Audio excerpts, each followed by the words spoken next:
But ఇప్పుడు పెద్ద question start అవుతుంది. రోజుకు 2 కోట్లు రెమ్యూనరేషన్ తీసుకుంటానని చెప్పే పవన్ కళ్యాణే పార్టీని నేను నడపలేను, నాకు సరిపోవట్లేదు సామర్థ్యము, లేకపోతే ఫినాన్షియల్గా మనం అంత స్ట్రాంగ్గా ఉన్నామని వాళ్ళ కార్యకర్తలు ఎదురు ప్రశ్నలు అడుగుతున్న నేపథ్యంలో సో ఈ పవర్ పాలిటిక్స్, మనీ పాలిటిక్స్ ఈ రెండింటి బేస్డ్గానే మొత్తం ఇప్పుడు పాలిటిక్స్ నడుస్తున్న నేపథ్యంలో ఎక్కడ మనకు స్కోప్ ఎక్కడ కనిపిస్తుంది అంటారు? నిజంగానే ఈ మనీని ఖర్చు పెట్టకుండా నడపడము, దీన్ని ముందు తీసుకెళ్ళడము స్కోప్ కనిపిస్తుందా మీకు?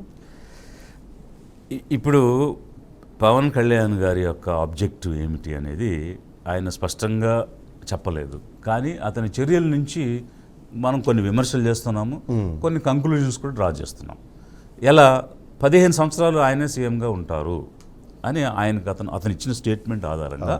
సో 15 సంవత్సరాలు ఒకరిని సీఎంగా పెట్టేటప్పుడు నువ్వెందుకు పార్టీ పెట్టి, నువ్వెందుకు వీళ్ళందరినీ పోగు చేసి వీళ్ళందరికీ ఆశలు కల్పించావు? అలాంటి అవసరం లేదు కదా.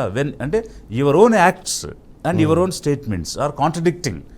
నీ చర్యలకి నీ మాటలకి కాంట్రడిక్షన్ ఉంది.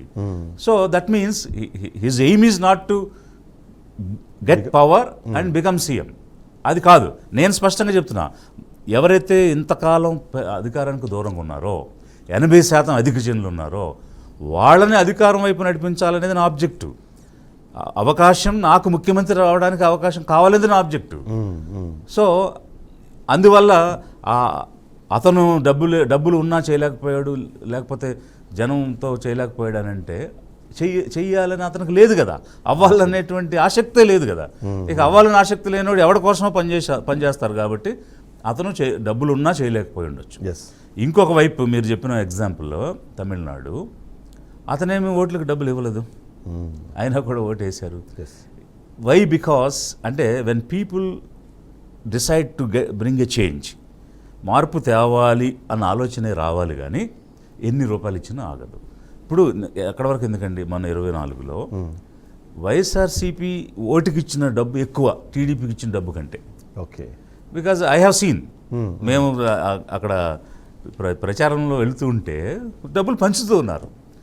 కొన్ని చోట్ల 4,000 వైఎస్ఆర్సీపీ పంచిన దగ్గర వీళ్ళు 2,000 పంచారు, వాళ్ళు 2,000 పంచిన దగ్గర వీళ్ళు 1,200 పంచారు. అయినా తక్కువ పంచిన వాళ్ళు గెలిచారు కదా, ఎక్కువ పంచిన వాళ్ళు గెలవలేదు కదా. సో ఇవన్నీ సిచ్యువేషనల్, కాంటెక్స్చువల్. అంటే ఇది తప్పు, ఇది జరగదు అని కొట్టిపారేయలేము, వాటికి కూడా ప్లే ఉంది, రోల్ ఉంది. బట్ ఫైనలీ ప్రజల్లో మనం మూడో ప్రత్యామ్నాయం కావాలి అనేటువంటి ఆలోచన తీసుకురాగలిగితే డెఫినెట్గా డబ్బు ఇవ్వకపోయినా కూడా ఓటేస్తారు. అంటే ఆ ఆసక్తి, ఆ కసి జనంలో రావాలి. ఆ ప్రయత్నం మేము తప్పకుండా చేస్తాం.